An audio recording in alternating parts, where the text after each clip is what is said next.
Good morning. Today is Thursday, September 22nd, 2022. At first glance, there is no thematic connection between the Torah reading on the first day of Rosh Hashana, which is the story, the narrative of Hagar and her son Yishmael and Avraham sending them away from his house at Sarah's command and God's command, and the narrative on the second day of Rosh Hashana, which is Akeidat Yitzchak, the binding of Isaac.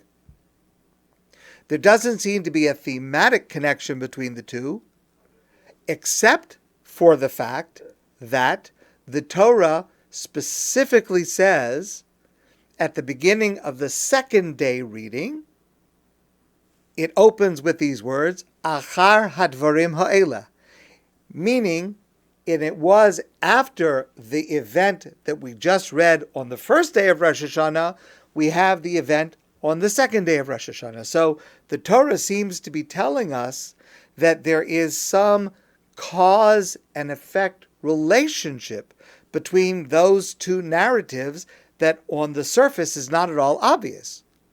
On the first day of Rosh Hashana, we read the narrative that Avraham and Sarah gave birth to a son, Yitzchak, and then suddenly Hagar, Avraham's first wife, and Yishmael, Avraham's first son, are in the way.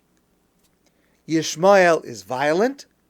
He is a bad boy who is a negative influence on this baby Yitzchak, which is now born to Sarah and Avraham. And Sarah tells Avraham to expel Yishmael and Hagar from their home. And Avraham is understandably reluctant. It's his son. But God takes the side of Sarah and tells Avraham to send away the child. And Avraham obeys.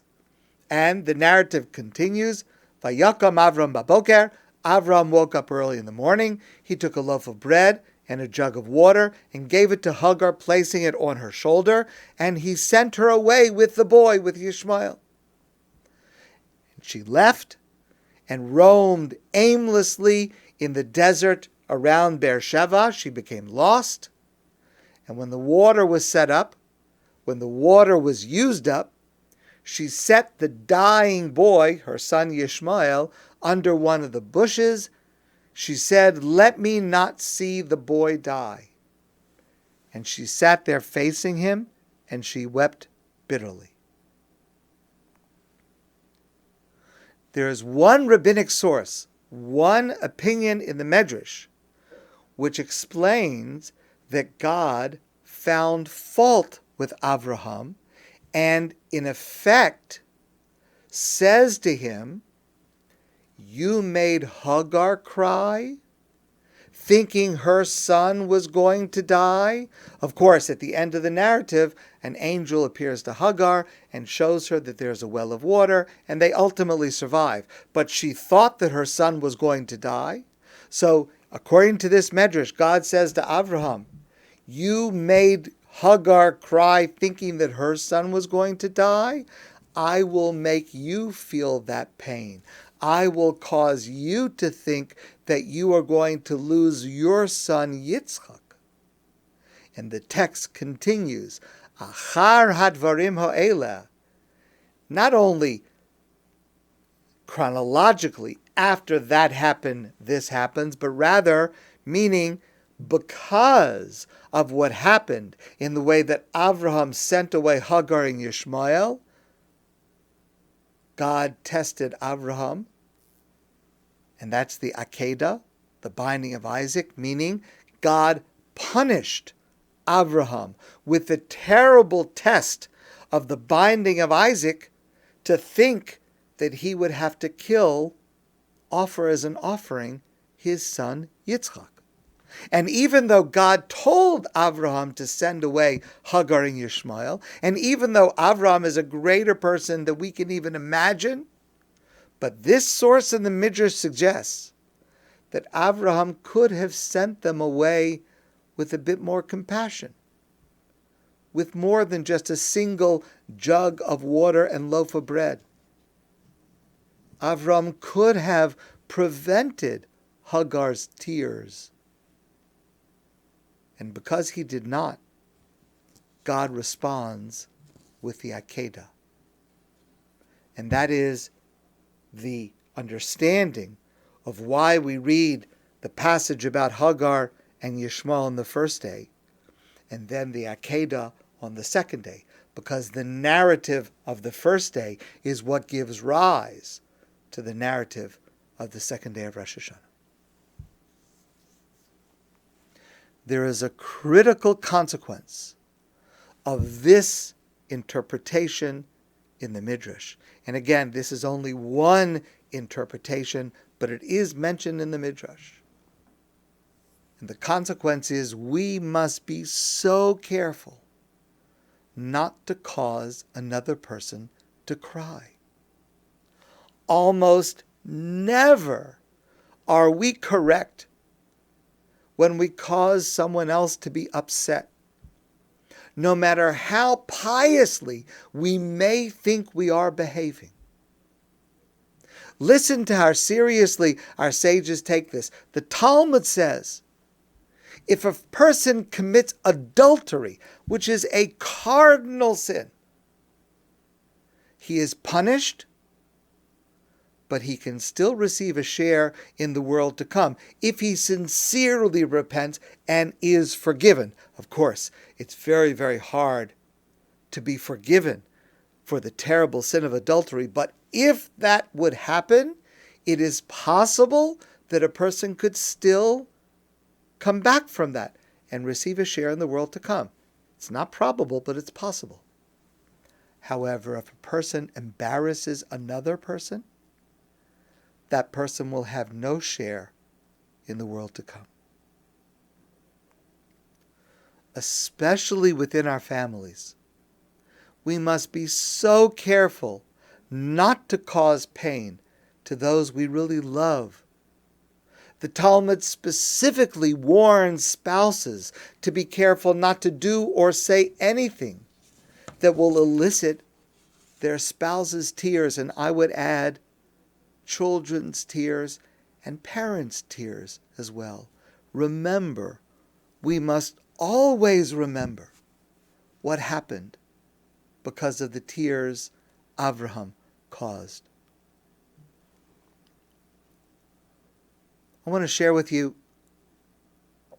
an incredible story that I heard many years ago.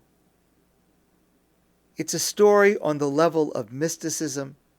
It's a story that goes beyond our way of thinking, but it's powerful and its message is direct, and it's for every one of us. And the story concerns two of the great early Chassidic rabbis who were best friends, Reb Yitzchak Volka and Reb Menachem Mendel of Kutsk, the Kutsker Rebbe.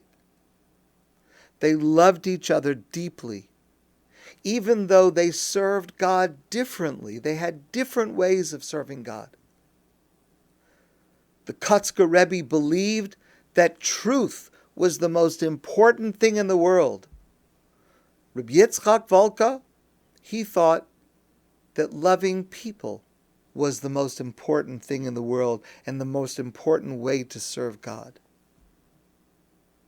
But notwithstanding their differences in approach, they were the best friends, deepest friends who loved each other. When Reb Yitzchak Volka died, his son expected that his father would appear to him in a dream. But his father, Reb Yitzchak Volka, did not appear to his son in a dream for 4 weeks, and his son became very worried.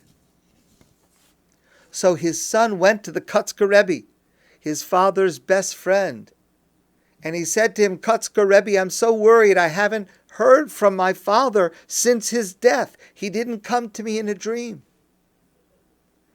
And the Kutsker Rebbe said to him, let me tell you, I was also worried that your father didn't come to me either in a dream since his death to tell me about the heavenly world. I expected that he would, but he didn't. So since he didn't come to me in a dream, I went to him.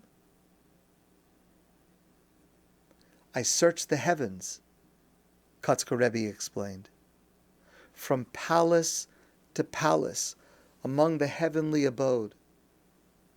And wherever I went, I asked, where is Rabbi Yitzchak Volka? And whoever I saw told me, yes, he was here, but he left. And I traveled and traveled. And finally I asked the holiest angels, where is my best friend, the holy Rabbi Yitzchak Volka? And the angels told me to go through a very dark forest. And at the end of the forest, I would find him. So I summoned all my strength, and I walked through the forest. I have never in my life seen anything so dark and so frightening as this forest. But I kept walking through, and at the end of the forest was an ocean. I've never before in my whole life heard waves crying like the waves of this ocean. And standing there beside the ocean was my friend, Rabbi Yitzchak Volka, not taking his eyes off the ocean. I said to him, Yitzchak, my best friend, what are you doing here? And he said to me, Mendel, do you recognize this ocean? And I said, no, what is it? And he said, Mendel, my best friend, this is the ocean of tears. This is the ocean of tears of God's holy people. And I have sworn by God, I will not leave this ocean till God has dried all the tears. During these days of awe, Yomim Noraim, we stand before God and we stand before each other. And I pray for you and for me that we will learn this lesson, not to cause anyone to cry. And when we do see tears, may we do whatever we can to dry those tears. My friends, I want to wish you a great day and a wonderful new year. And I look forward to seeing you soon in person.